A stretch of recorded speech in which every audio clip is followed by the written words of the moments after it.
Shocking claims, chilling allegations, and a temple town under the scanner. Tonight, we bring you the latest in the Dharmasthala mass burial probe, a case that has gripped Karnataka and raised disturbing questions about what might have been buried, not just beneath the soil, but in silence for decades. From a whistleblower's confession to a state-led excavation, our cameras were there as the SIT dug deep, quite literally into the sacred grounds near the Netravati river. 3 sites have been excavated so far, but no human remains have been found yet.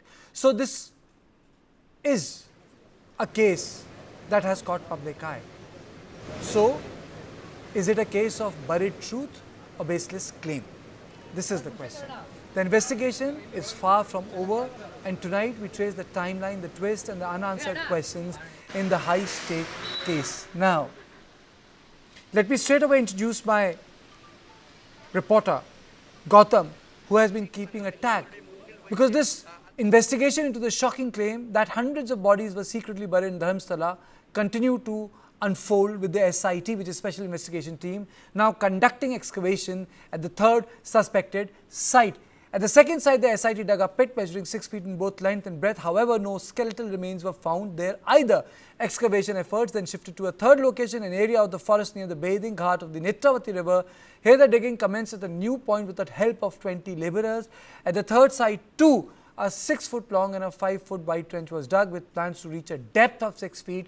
The operation at this location lasted about 2 hours. However, the third round of excavation also ended without results. Despite digging to the planned depth, no human remains were found. Following the conclusion of the third site's excavation, the SIT team, along with the complainant, have paused the operation again. The case, which initially emerged through a confession in a whistleblower's tip, has captured public attention and is being closely monitored as the SIT continues its probe. Let me play out the bite of G. Parmeshwar and then I go to Gautam. ಯಾವುದೇ comment ಮಾಡೋದಿಲ್ಲ ಧರ್ಮಸ್ಥಳದ SIT ಬಗ್ಗೆ. ಅದು ಸಂಪೂರ್ಣ ಆದಮೇಲೆ ನಮಗೆ ವರದಿ ಬರುತ್ತೆ, ಆನಂತರ ಮಾತಾಡ್ಬೋದೇ ವಿನಃ ಈ ಮಧ್ಯದಲ್ಲಿ ನಾವು ಯಾರು ಕೂಡ ಅದ್ರ ಬಗ್ಗೆ ಮಾತಾಡಬಾರ್ದು ಅಂತ ಅಂದ್ಕೊಂಡು ನಾವೇ ಯಾರು ಮಾತಾಡೋದಿಲ್ಲ. Gautam, can you just take us through this story on Dharmasthala? Yes, Karthikeya, a very high-stakes game that's playing out in Dharmasthala, where a whistleblower who was actually a former sanitation worker employed by Dharmasthala itself in the period between 1995 to 2014 for nearly 2 decades.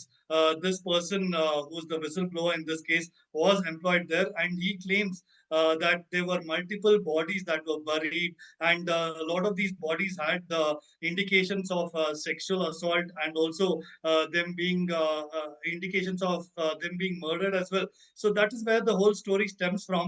And right now, let me just take you through a couple of developments that have just taken place as well, because a total of 5 excavation points have been looked into right now. So 5 sites out of the 13 that have been pointed out by this whistleblower have been searched, but so far no skeletal remains, no human remains of any sort have been found. But what we understand, though, Kartikeya, is that the SIT has now found a couple of ID cards, a PAN card and a debit card that have been recovered from the spots that have been pointed out by the whistleblower here.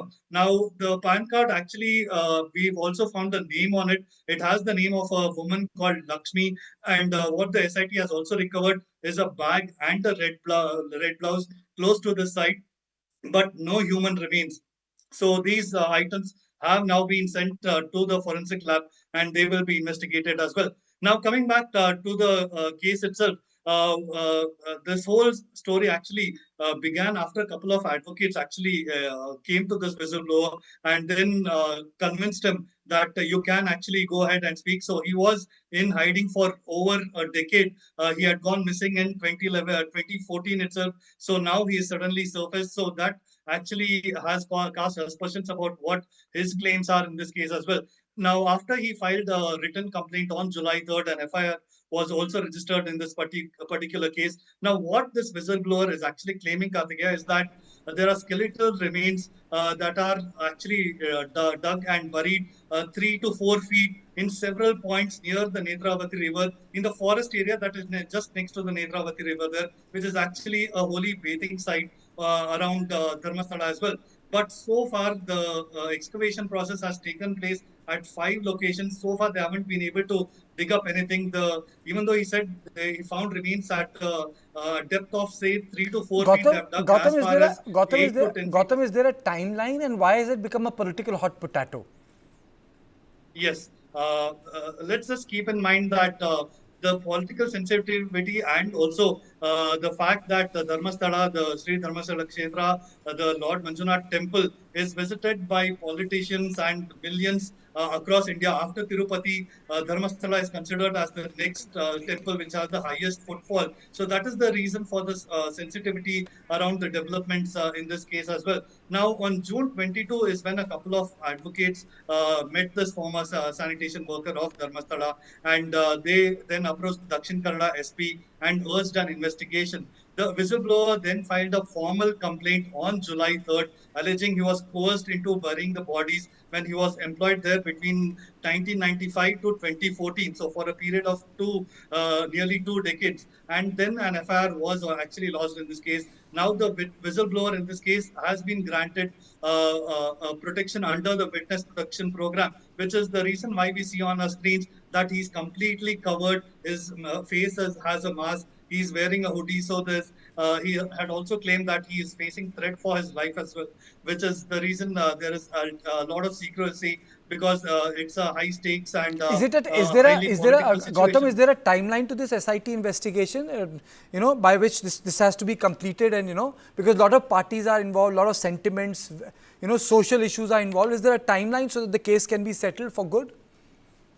Absolutely. So, given the fact that this whistleblower has pointed out to 13 sites, Karthikeya, he has said that there are 13 locations where there are human remains that could be found. And so far, already in a couple of days, that was yesterday and today, the SIT team, along with Tehsildars and the district administration team, have scoured through 5 locations. So there are just 8 locations remaining. And given the fact that there's adverse weather conditions in Dakshin Kannada region as well, so they are having, every time they dig up these pits, it's immediately getting filled with water as well. But so far, it seems like it will just take 3 to 4 more days, by which time the SIT probe should be completed, and we should have clear answers on whether there is something more to probe.